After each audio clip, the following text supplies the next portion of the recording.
मार्गशीर्ष महीने के कृष्ण पक्ष की एकादशी बहुत ही खास मानी जाती है। वैसे तो साल भर में पड़ने वाली हर एकादशी ही अपने आप में एक विशेष महत्व रखती है, लेकिन मार्गशीर्ष महीने के कृष्ण पक्ष में जो एकादशी आती है, जिसे उत्पन्ना एकादशी कहते हैं, ये इसलिए भी विशेष मानी जाती है क्योंकि इसी दिन एकादशी माता का जन्म हुआ था। और यही कारण है कि कभी भी एकादशी का व्रत अगर प्रारंभ करने की आपकी इच्छा हो तो मार्गशीर्ष महीना सबसे उत्तम माना जाता है। और अगर आप साल भर की सभी एकादशियों का व्रत करना चाहते हैं या केवल कृष्ण पक्ष की एकादशी का व्रत प्रारंभ करना चाहते हैं तो उत्पन्ना एकादशी से आप एकादशी व्रत भी प्रारंभ कर सकते हैं। एकादशी का व्रत भगवान श्री हरि को समर्पित होता है और कहा जाता है एकादशी का व्रत करने से जन्म जन्मांतर के सभी पापों का नाश हो जाता है और ऐसे में सभी सुखों को भोगकर मनुष्य अंत समय में वैकुंठ लोक को जाता है। धार्मिक मान्यता के अनुसार एकादशी माता को भगवान विष्णु की शक्ति का एक रूप माना जाता है और इसीलिए उत्पन्ना एकादशी के दिन भगवान विष्णु की पूजा करने से और उपवास रखने से मनुष्य के पूर्व जन्म के और वर्तमान दोनों ही जन्मों के समस्त पाप भी नष्ट हो जाते हैं। हिंदी पंचांग के अनुसार 11वीं तिथि को एकादशी कहा जाता है और एकादशी के दिन ही व्रत रखा जाता है। लेकिन जो भी भक्त एकादशी का व्रत पहली बार प्रारंभ करना चाहते हैं उन्हें 10वीं तिथि से लेकर द्वादशी तिथि तक नियमों का पालन करना होता है। एकादशी का व्रत कहते हैं कि सभी व्रतों की तुलना में बहुत कठिन होता है क्योंकि इसमें 3 दिन तक आपको नियमों का पालन करना होता है, जो कि कुछ जरूरी नियम हैं जिनका पालन आपको हर हाल में करना होता है। ये नियम कौन कौन से हैं और साथ ही उत्पन्ना एकादशी की सही तिथि, शुभ मुहूर्त और पारण का जो शुभ मुहूर्त है, एकादशी की तिथि कब से कब तक रहेगी, द्वादशी तिथि कब से कब तक रहेगी, सूर्योदय, सूर्यास्त और चंद्रोदय का समय क्या रहेगा, ये सब बातें भी आज की वीडियो में मैं आपको बताने वाली हूँ। तिथि और शुभ मुहूर्त बताने से पहले मैं आपको बता दूं कि एकादशी का जो व्रत होता है वो लोग 2 तरह से रखते हैं, एक तो निर्जल और निराहार, दूसरा फलाहार रखकर। ऐसा बिल्कुल भी जरूरी नहीं है और ना ही ये एक अनिवार्य नियम है कि आपको एकादशी का व्रत जो है वो निराहार या निर्जल रहकर ही रखना होता है। निराहार और निर्जल रहकर अगर आप उपवास कर सके तो करें, नहीं तो आप अपने स्वास्थ्य का ध्यान रखते हुए भगवान विष्णु की पूजा करके आप फलाहार भी एकादशी के व्रत में ग्रहण कर सकते हैं। तो देखिए, वैसे तो निर्जला एकादशी के दिन ही आपको निराहार या निर्जल रहना चाहिए, लेकिन अगर आप किसी विशेष मनोकामना पूर्ति के लिए एकादशी के व्रत रखना चाहते हैं तो आप अपने सेहत का ध्यान रखते हुए निराहार या निर्जल व्रत भी रख सकते हैं।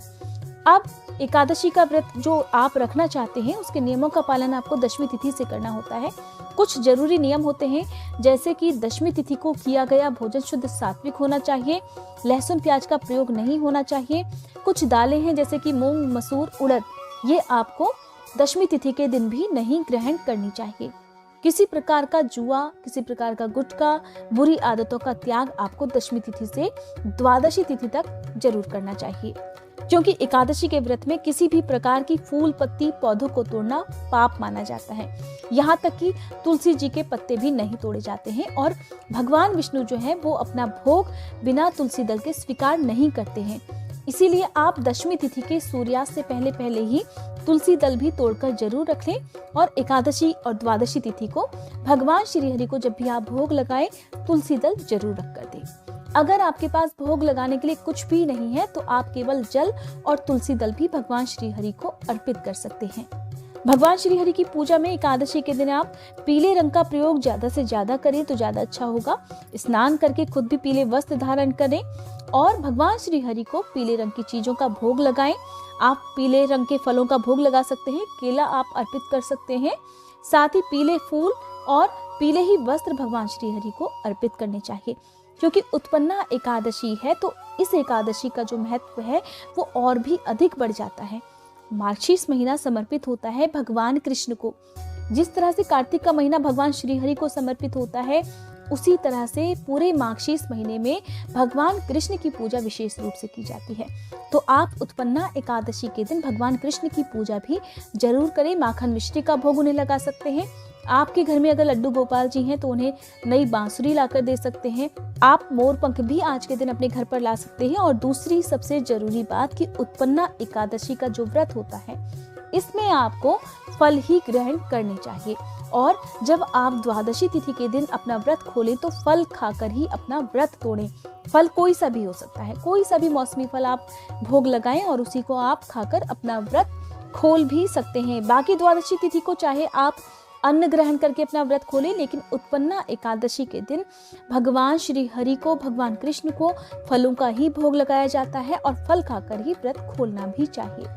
अब देखिए, एकादशी के कुछ नियम होते हैं, जैसे कि इस दिन ना तो आपके घर में चावल का प्रयोग होना चाहिए, चावल नहीं बनने चाहिए, महिलाओं को सर के बाल नहीं धोने चाहिए और एकादशी का व्रत करने वाले भक्तों को द्वादशी तिथि के सूर्योदय के बाद ही अपना व्रत खोलना चाहिए।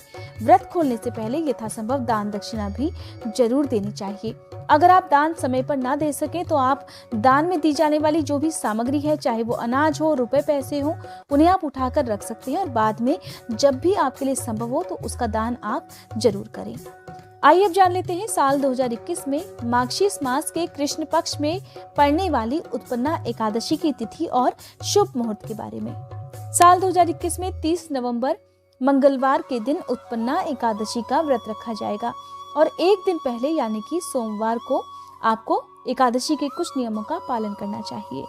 जान लेते हैं एकादशी की तिथि के बारे में। तो एकादशी की तिथि प्रारंभ हो रही है 30 नवंबर मंगलवार सुबह 4:15 से, जिसकी समाप्ति होगी 1 दिसंबर बुधवार को तड़के 2:13 पर। यह समय सुबह का रहेगा। एकादशी तिथि के दिन सुबह उगते सूरज को जल भी अर्पित करना चाहिए।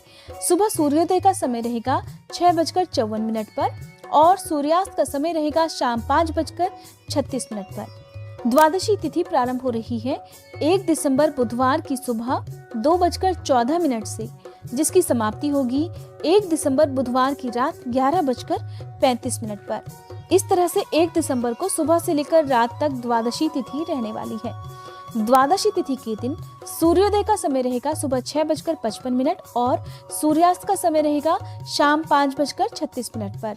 जब भी आप एकादशी का व्रत रखते हैं, एक बात का ध्यान आपको हमेशा रखना चाहिए कि हरिवासर के समय कभी भी एकादशी का व्रत नहीं खोला जाता है। हरिवासर समय होता है जब द्वादशी तिथि प्रारंभ हुई होती है तो उसके शुरू के कुछ घंटे, तो 1 दिसंबर को सुबह 7:34 पर हरिवासर का समय समाप्त हो रहा है। इसलिए आप 1 दिसंबर को सुबह 7:34 से लेकर 9:45 तक अपना व्रत कभी भी खोल सकते हैं।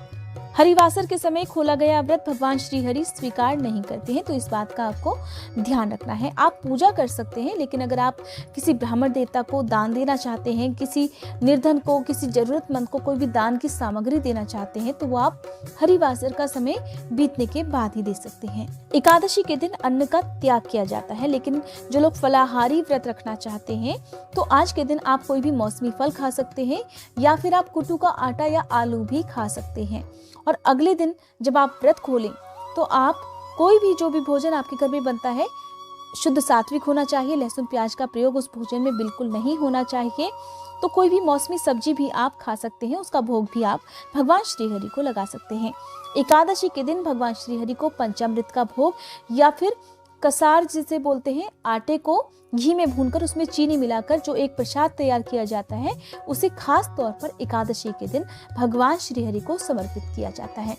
आने वाली वीडियोस में मैं आपको बताऊंगी एकादशी व्रत की संपूर्ण पूजा विधि के बारे में और सुनाऊंगी व्रत की कथा भी। उम्मीद करती हूँ आज की ये वीडियो आपको पसंद आई होगी।